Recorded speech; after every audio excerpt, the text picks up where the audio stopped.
For elite athletes, pushing yourself is everything.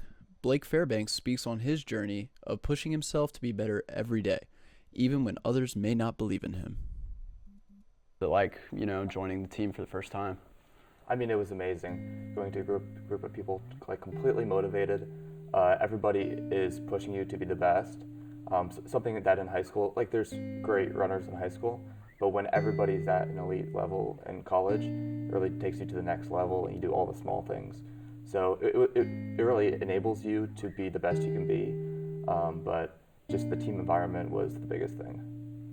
All right. And what was it like for you and your teammates knowing that, I think going into your sophomore year, maybe it was, where, you heard that Ben Thomas was going to come back and maybe coach you guys. What was that like? So there's a lot of confusion initially. Like nobody knew exactly what was going to happen. He showed up for practice early August, and from there was we didn't know if he was going to take over, if he was just going to be the head. I knew the coaches didn't know either. So initially it was just another person there observing. And then as we learned about the cuts that were happening, it became clear that Coach Thomas was going to take over the program and that it was going to be a complete flip. Unfortunately, due to getting the flu on his way to the ACC Cross Country Championship and an unfortunate series of injuries, Blake would now be on the chopping block for cuts under the new coach. He said it from, it was maybe mid-September. He says we're going down to get down to 17, and we had about 30 or so guys. So we knew that you had to perform. We knew that it was going to happen. But again, things did not go as planned, and cuts were not made that were expected to be made, and just numbers were not met still. Mm-hmm. So unfortunately you were cut from the team, and how did being cut from the team affect your day-to-day life, as a college student? It was tough. I was cut in the spring, and some days it was tough to find some motivation to stay active, something I've always enjoyed doing, and the training was so focused on workouts that we didn't do any easy days, and so just going out on my own, it was almost painful just to go for an easy day, even when I was fit. And then just, at least I wasn't the only person. I had my roommate also cut, and that made a big difference.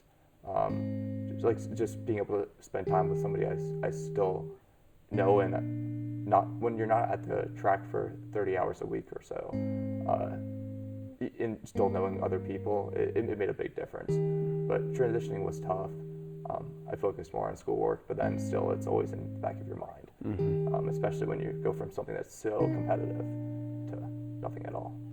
But the drought didn't last too long, as both Blake and his roommate Elham took up cycling as a way to stay fit and bring themselves back into competing again in an endurance sport. We have a race ride every Wednesday here, Wednesday Worlds, and just being able to get into that mindset of that competitive mindset where you kind of zone out everything else and it's just you want to win and what can you do. So it definitely has helped me progress back towards being more motivated to go out and compete. Without it, I don't think I would be competing and running at all. Was there anything maybe you'd like to say to other athletes who are worried about being cut or find themselves in a situation where they've just been cut, and what are some maybe words of advice that you could give to them? Yeah, definitely right now it's a big issue, and I would just say you can only do what you can control. You don't overdo it. There's so many different possibilities of what you can do. Just because you get cut doesn't mean the transfer portal isn't open, or there's other opportunities. You can focus on academics, find a club.